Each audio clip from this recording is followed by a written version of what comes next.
Taction USA is your go-to source for crime scene and evidence collection supplies. Taction USA offers quality products all designed and tested by active duty first responders and investigators. With no minimum order, you can order as much or as little as you need. Ordering is fast with no hassle attached. Check out TactionUSA.com today and find the quality and quantity you need when it comes to crime scene and evidence collection supplies. That's TactionUSA.com, or look for the link in our show notes and Facebook posts.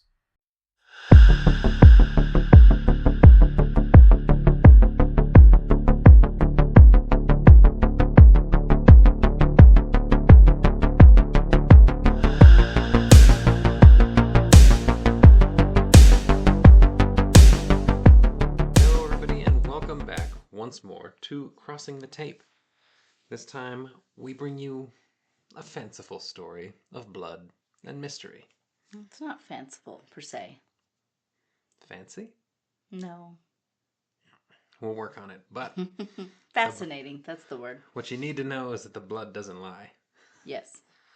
So please sign the crime scene log on your way in, don't touch anything, and do join us for this story.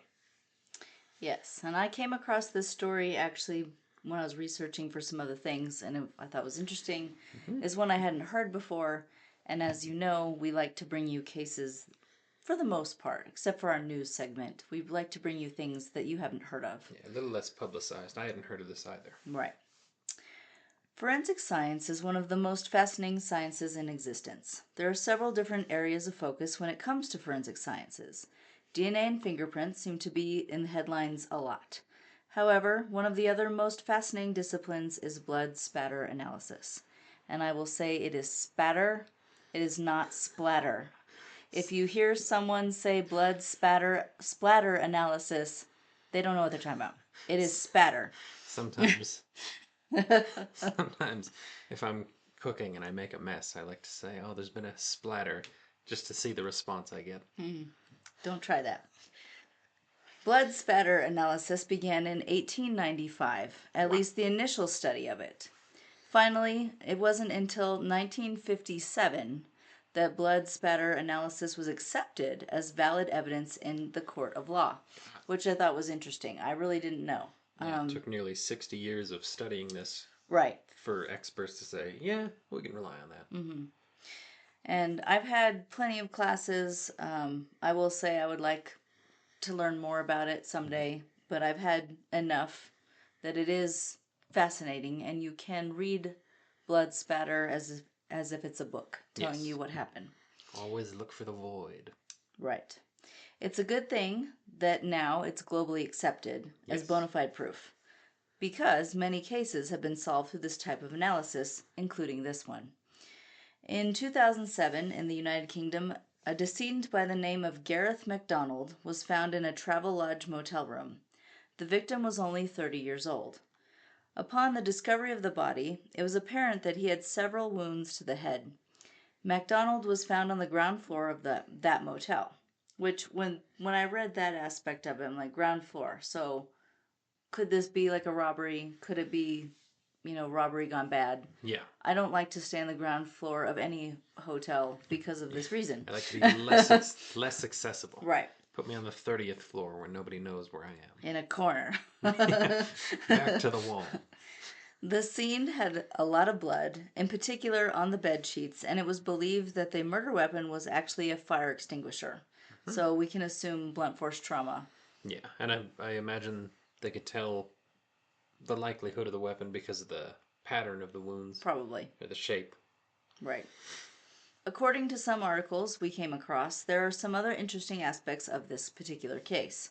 Let's just say it was not as cut and dry as a case as it first seemed. When I first read about it, I was like, was this like, again, a robbery gone bad? Yeah, someone kicked the door in, whacked the guy, took his wallet, Yeah, was it a crime of chance? But that is not the case. So what do we know about the victim? The decedent was a father of 3 children. He had been traveling to London along with his boyfriend, whom he had met online. And I think it was somewhat new. It wasn't vast. It wasn't like brand new. Right. This wasn't first date territory. No, but it wasn't like 10 years that they knew each other. We talked about in the news know the person you're letting into your life. Right. They had known each other for 1 year. Hello. So, which, you'd think a year would be long enough. Yeah, that's but enough dates you would right. think to figure out We if got this married. person's a lunatic or we not. we got married 1 year from our very first date. Exactly. But we also kind of knew each other before. And neither of us, I can say this honestly, neither of us are homicidal maniacs. No, we investigate these crimes. Mm-hmm. The boyfriend's name was Glenn Rycroft.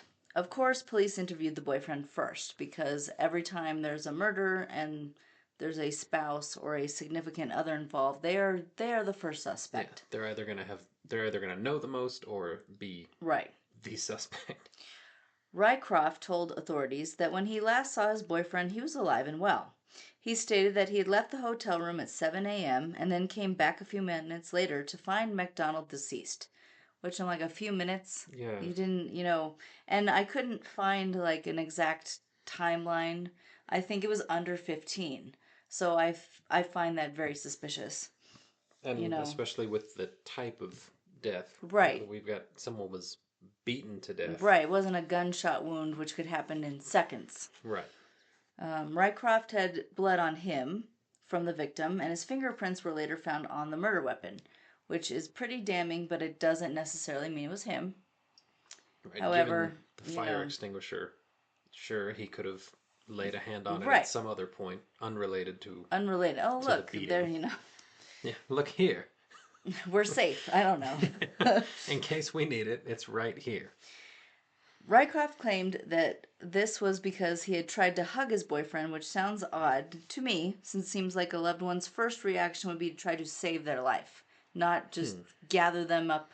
I mean, of course, if something happened to my spouse, Brendan, yes, I would be upset, and of course I would want, some kind of contact, but if he was hurting, I would want to help him first. It wouldn't be like, well, I'm going to scoop him up and hug him. Yeah. I would be checking vitals, Yeah. So to me, trying to stop bleeding, start the breathing, whatever. Right, it seemed a little strange. It also seems like if one recognized the loved one had died suspiciously, MacDonald was found in a pool of blood after all, that they would not want to disturb any evidence. And I know some people get hysterical. They do. Some people get emotionally hysterical. We are trained to be otherwise. Now, yes. I don't know if I found you in a pool of blood, how I would respond. You wouldn't, maybe not be totally analytical. But... No, but we are trained to be a little more analytical. And also, some people, we have to throw that in there. Some people, they don't have that common sense in the moment. Right. It is possible that a person would be so shocked. Right. They would collapse upon the body of their loved one. But, so basically what I'm trying to say is that the boyfriend, Rycroft, had said he had hugged his boyfriend, he had done this and that was his explanation for his DNA and fingerprint presence. Right. Because I think the police asked him, like, why did you disturb the scene? Yeah. So since he went to hug his boyfriend, there was now a contaminated crime scene, and the body had now been moved, which is terrible at a crime scene. Yeah, that's body position is a big thing. I said at the start, don't touch anything. Right, don't touch anything while you're listening to this. Stop.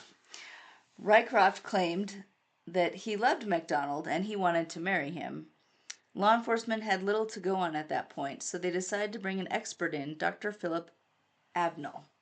Dr. Abnell specialized in blood spatter analysis, and at this point, whatever evidence they could salvage from the blood was the only way to solve the case, because there's too much contamination at this point. Right, the body's been moved. The body's been moved. He's got at least half alibis that, I always touch the fire extinguisher when I go into a hotel room to make sure it's full. I don't want to be in danger.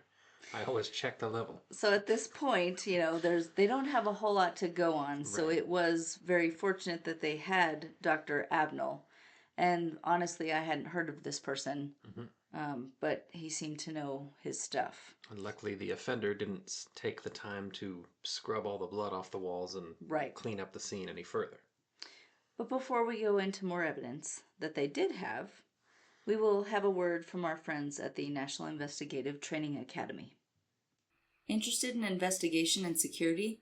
Whether you are already a professional or you are in the beginning stages, take all of your classes at the National Investigative Training Academy. Choose from over 200 courses, all written and taught by experts in the field. The National Investigative Training Academy, or NITA, has offered high-level investigative and security training for over 12 years. Like live classes, NITA has those too. Sign up today for private investigation and security courses and use brand ambassador code B as in boy, A as in Adam, 2367. Take a look at investigativeacademy.com. You'll find the link in our show notes. So what do we know so far? We know that the only person who could bear witness to any piece of the event was the boyfriend, Rycroft. Does that mean he's guilty? Not necessarily. However, he is the only one that can say anything. Right. And I couldn't find anything about, reports of surveillance or any CCTV or anything of that. I don't know what kind of actual motel it was. Right. So we don't know.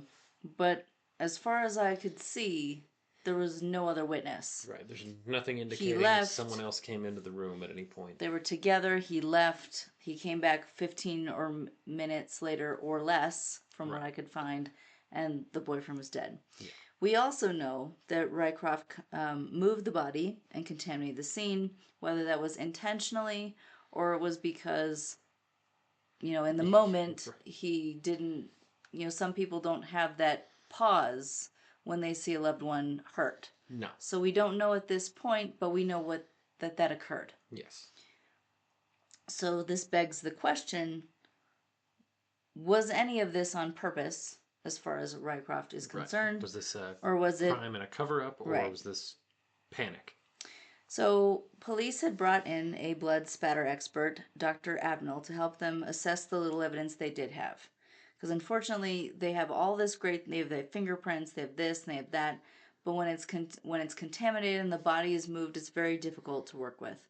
I will say I've even gotten irritated with medics for moving things at a scene.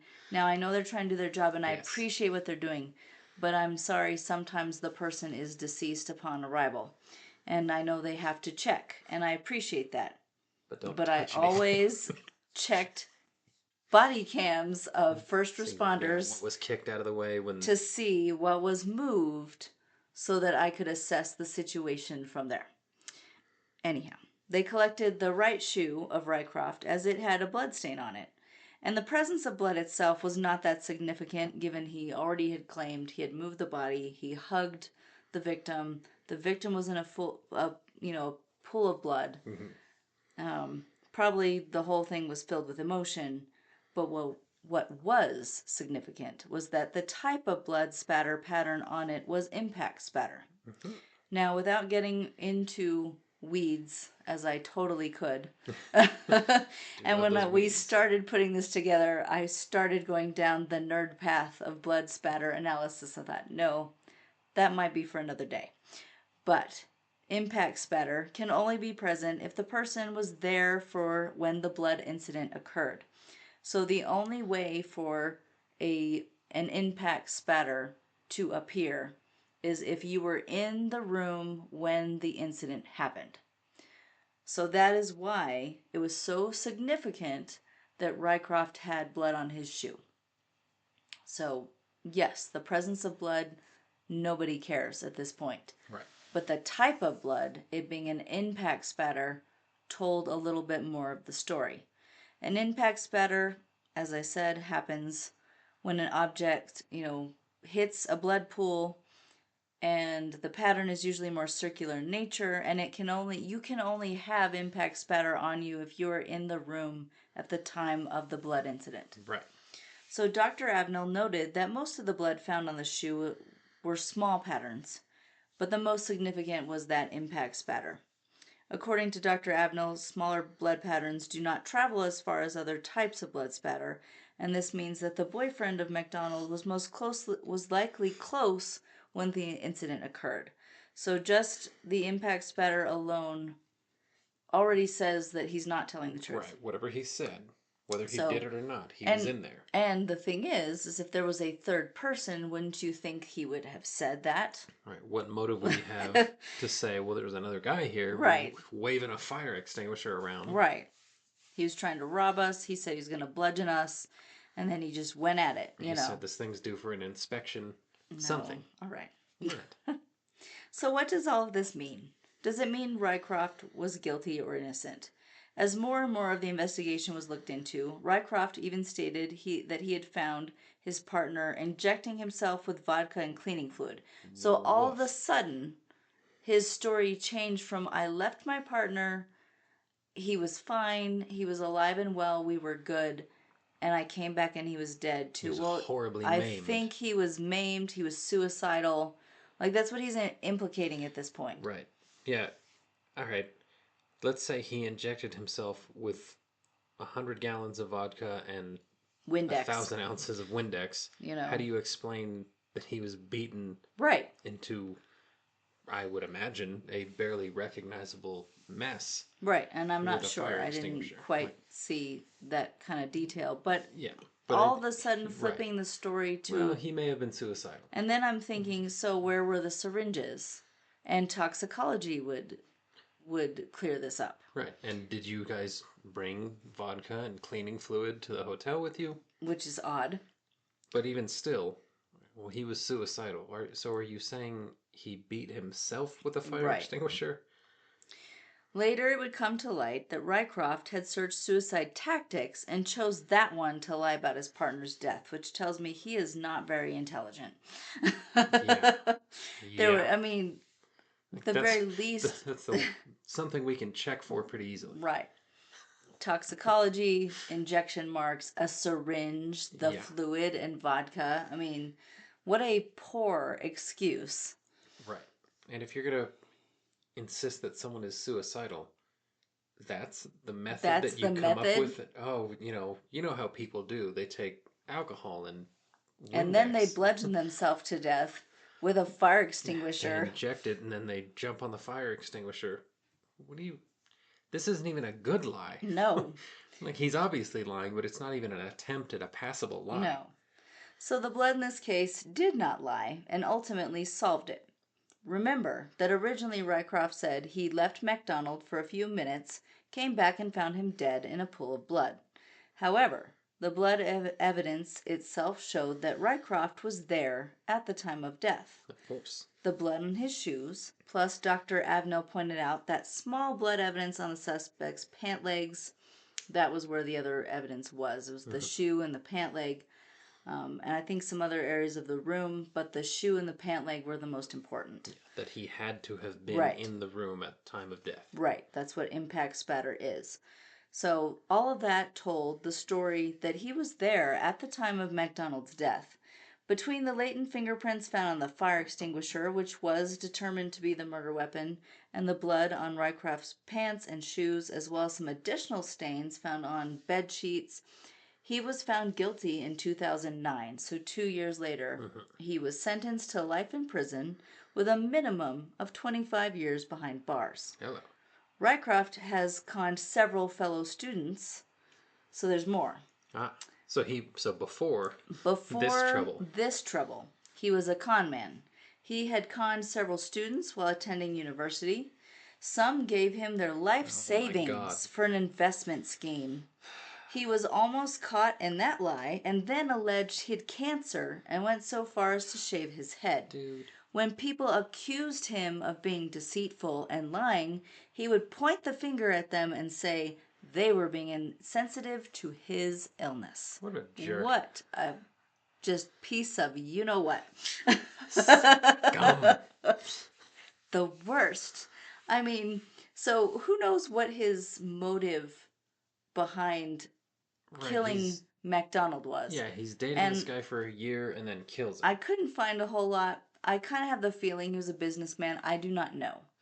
But, there was some motive, obviously. He had been a family man at one time. There was some kind of motive. Yeah. But I don't know what it is. I would guess financial. And I would guess financial based on pattern of behavior. Yes. So he... Rycroft, the suspect, even set up raffle tickets for so-called fundraising for his illness. For his illness that didn't exist. Yeah. That he would give people hell for if they said they doubted his story. And the best part of all of this was not only was he found guilty, sentenced to 25 years, the judge in the MacDonald murder trial called Rycroft a habitual liar. And you know what? I think that's an accurate description. I do love when a judge doesn't hold back. Like, first of all, you're full of it. Yeah. You're a fraud. And you killed a man. Like, I wish I knew more about the motive, but obviously it was something probably financial given the past. But what an awful person. Based on how garbage his lies were. Right. About it and changing his story. For a con man, he didn't really think this one through. No. Whatever he was trying to accomplish here, it's like he did it and then afterwards came up with the story. I wonder if, MacDonald was going to break up with him. And right, maybe he was he was the one with the money funding everything. Yeah, that travel and fun lifestyle are going to be over. Right. But then, okay, well now you've killed him. It's all still over. Yeah. You still don't get to have any more fun or travel anywhere. Right. So. Fool. Yes, big time fool. But habitual liar, according to the judge. Which I think that's fantastic. Yeah, I love that. But I do think it was interesting, and I think it brings about blood spatter analysis in general, and how a certain particular type can actually, kind of catapult into what happened. Mm-hmm. Before we leave this episode, please sign the crime scene log on your way out, but we want to give you a slight update of what is to come. We've decided to change things up again. Trying different things. Right. We will still bring you news updates from stories that maybe don't have a conclusion. However, we have found a case we would like to cover over a series of episodes, so it'll be a little more in depth, and each month will be a heavily embedded, researched topic part of the case. It's more detail, long form podcast style. Right. Not just give you the podcast in 20 minutes and that's that. We want to try it. We're going to see how it goes. But that is what is to come starting in May, which is right around the corner. Yes, and please give us your feedback, leave your likes and such where applicable. Right. And let us know what you think. If you like the shorter episodes, if you like how we do the long ones, it is an experiment and we will adjust as need be, but it's something we wanted to try. Yes.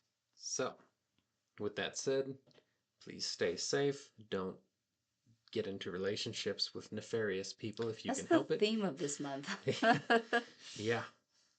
It really is. Yeah. Learn to trust someone before you date them. And if you get any weird feelings, goodbye. Get out. Yeah. Farewell. So, join us again soon for the little more news and then the new style that we're going to bring you. Thank you for listening. And so long.